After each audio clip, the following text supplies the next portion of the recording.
Hello అండి. Welcome to అదిరేటి రుచులు. చేపల పులుసు, నెల్లూరు చేపల పులుసు వితౌట్ మసాలా ఈరోజు మనం చేయబోతున్నాం. అద్భుతంగా ఉంటుంది అంతే. విరగదీసాం అంతే.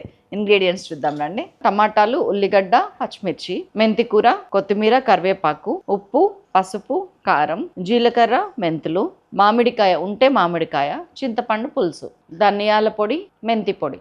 దట్స్ ఆల్ అండి. దీంట్లో ఈ పేస్ట్ కీలకం అండి. మీ దగ్గర జల్లెడ కానీ లేకపోతే ఇట్లాగా గ్రిల్ లాంటిది ఇలాంటి జాలి ఉంటే కనుక పెట్టండి. దాని మీద ఒక 3 టమాటాలు, మీడియం సైజ్ కాదు చిన్న సైజ్ ఇవి, ఒక చిన్న ఆనియన్, పచ్చిమిరపకాయలు ఒక 4-5 ఇలా అటు ఇటు పెట్టుకొని కొంచెం కదుపుతూ ఒక 2-3 నిమిషాల్లో కాల్చడం అయిపోతుందండి. ఇది తీసుకొని దీనికి 1 టీ స్పూన్ జీలకర్ర యాడ్ చేసి మంచిగా గ్రైండ్ చేసుకొని అవసరం ఉంటే నీళ్లు కూడా కలిపి గ్రైండ్ చేసి పక్కకు పెట్టుకుందాం. సో మన చేపల పులుసు గిన్నె స్టవ్ ఎక్కిందో వచ్చి ఆయిల్ ఒక 3 టేబుల్ స్పూన్స్ వేసేసాను. పులుసు కదండి కొంచెం ఆయిల్ పడుతుంది. ఒక 1/2 టీ స్పూన్ ఆవాలు, 1/2 టీ స్పూన్ మెంతులు, ఒక 1 టీ స్పూన్ జీలకర్ర పోపుకి వేసేసాను. ఒక చిన్న ఉల్లిగడ్డ అండి, ఇది పెద్దగా ఏం లేదు. అందులో ఒక చిన్న ఉల్లిగడ్డ, ఇందులో ఒక చిన్న ఉల్లిగడ్డ అంతే. సో ఇది కూడా వేసేసాను. కొంచెం కలుపుకుంటా పచ్చిమిరపకాయలు ఒక 4-5, కరివేపాకు కొద్దిగా వేసి మనం గ్రైండ్ చేసి పెట్టుకున్నాం కదా పేస్ట్, అది ఉల్లిపాయ కొంచెం మగ్గగానే కొంచెం లైట్గా అంతే ఒక 1.5-2 మినిట్స్ వేసేయండి. వేసి బాగా కలుపుకొని దాంట్లోనే పసుపు 1/2 టీ స్పూను, ఉప్పు ఒక 4 టీ స్పూన్స్ వేస్తున్నాను, కారం 5 టీ స్పూన్స్ వేస్తున్నాను. చక్కగా కలిపేసుకుంటున్నాను.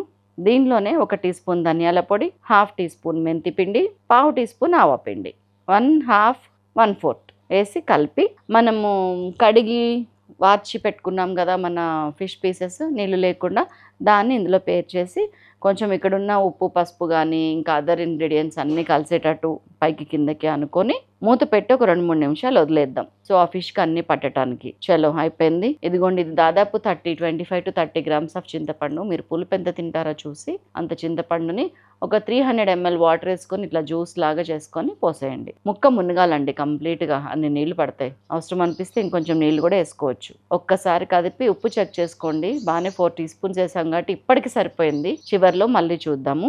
20 నిమిషాలు మూత పెడదాము లో ఫ్లేమ్ మీద. ఉడికిపోయిందిగా. ఇప్పుడు తీసి మామిడికాయ ముక్కలండి. నెల్లూరు చేపల పులుసులో మామిడికాయ ముక్కలు ఉంటే కంపల్సరీ వేయండి. దీని టేస్టే అలాగుంటుంది. మామిడికాయ ముక్కలు పేర్ చేశాను. మళ్ళీ మూత పెట్టాను. ఒక్క 3-4 నిమిషాలు అంతే, ముక్క మెత్తబడిపోతుంది మామిడికాయ ముక్క. దాన్ని కొత్తిమీర వేసాను. ఉప్పు కొంచెం పడుతుంది అనిపిస్తుంది, చెక్ చేసి ఉప్పేసి కలిపేసి దించేసాను. వచ్చి అయిపోయిందండి నెల్లూరు చేపల పులుసు వితౌట్ మసాలా. మీరు అన్నంలో కలుపుకొని తిని నాకు చెప్పండి ఒక్కసారి ఎలా ఉంది అనేది. ఏం పని లేదు మీకు, మసాలా పని లేదు, అల్లం వెల్లుల్లి పని లేదు. ఇంకా అది కొంచెం కాల్చడం అంటారా, మనకు పక్కన కర్రీ అయిపోతుంటే అది కాల్చడం మిక్సీ అన్నీ అయిపోతాయి. చేస్తారు కదా. Thank you so much.